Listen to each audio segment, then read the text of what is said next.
దేవుని ఘనమైన నామమునకు స్తోత్రములు. ఈ వాగ్దానమును వింటున్న మీకందరికీ మన ప్రభువును ప్రియ రక్షకుడైన యేసుక్రీస్తు నామములో శుభములు, మా హృదయపూర్వకమైన వందనములు. ఈరోజు మీ కొరకైన దేవుని వాగ్దానము ఇర్మియా గ్రంథము 30వ అధ్యాయము 17వ వచనము. నేను నీకు ఆరోగ్యము కలుగజేసెదను, నీ గాయములను మాన్పెదను.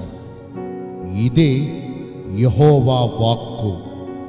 మంచి దేవుడైన యేసయ్య ఈ మంచి వాగ్దానమును నేడు మనందరి జీవితములలో నెరవేర్చునుగాక.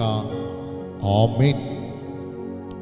ఈ వాగ్దానాన్ని మనము పరిశీలిస్తే, కష్టకాలమునందు శ్రమకు తట్టుకోలేక మనము యెహోవా దేవునికి మొర్ర పెట్టగా ఆయన మన మొర్రను ఆలకించి మన ఆపదలన్నిటిలో నుంచి మనలను విడిపించి తన వాక్కును పంపి మనలను బాగు చేసి మనము పడిన ఈ నాశనకరమైన గుంటలో నుండి, జిగటగలిగిన దొంగ ఊబిలో నుండి మనలను పైకి లేవనెత్తి యెహోవా రాఫాగా మన పక్షమునందుండి మన గాయములన్నిటినీ మాన్పి మనకు మంచి ఆరోగ్యమును కలుగజేసి మన ఎముకలకు సత్తువను కలుగజేస్తారు.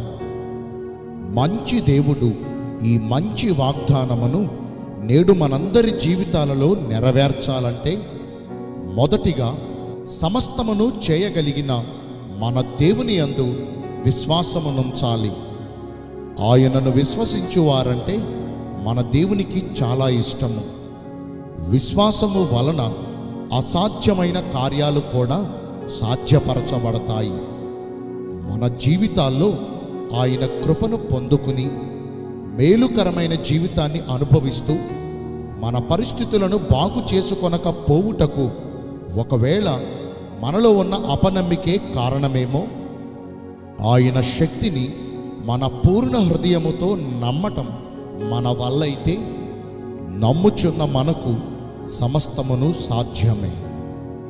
రెండవదిగా, సైన్యములకు అధిపతి అయిన యెహోవా దేవుని యందు భయభక్తులు కలిగి ఆయన మాటను శ్రద్ధగా ఆలకించి మన దేవుని దృష్టికి నీతి న్యాయములను అనుసరించి నడుచుకొనుచు ఆయన శాసనములకును ఆయన ఆజ్ఞలకును విధేయులమై ఆయన మనకు బోధించిన ఆయన కట్టడలన్నిటినీ మన పూర్ణ హృదయముతోనూ మన పూర్ణ ఆత్మతోనూ అనుసరించి నడుచుకొనుచు దేవుని దృష్టికి ఇష్టమైన ప్రవర్తన కలిగి జీవించుచు మన ప్రవర్తన అంతటి విషయములో దేవుని అధికారమునకు ఒప్పుకొనుచు సమస్త విషయాల్లో దేవునికి అనుకూలమైన ప్రవర్తన కలిగి జీవించినప్పుడు సర్వాధికారము కలిగిన యేసుక్రీస్తు ప్రభువు యెహోవా రాఫాగా మన పక్షమునందు నిలిచి మనలను స్వస్థపరుస్తారు. నేను మీ అందరి కోసం ప్రార్థన చేస్తాను. పరిశుద్ధుడును ప్రేమ కలిగిన మా ప్రియ పరలోకపు తండ్రివైన దేవా, మీ కృప కలిగిన ఘనమైన నామమును బట్టి నిండు మనసుతో కోట్ల కొలదిగా మీకు మా కృతజ్ఞతాస్తుతులు, స్తోత్రములు, వందనాలు చెల్లిస్తున్నామయ్యా.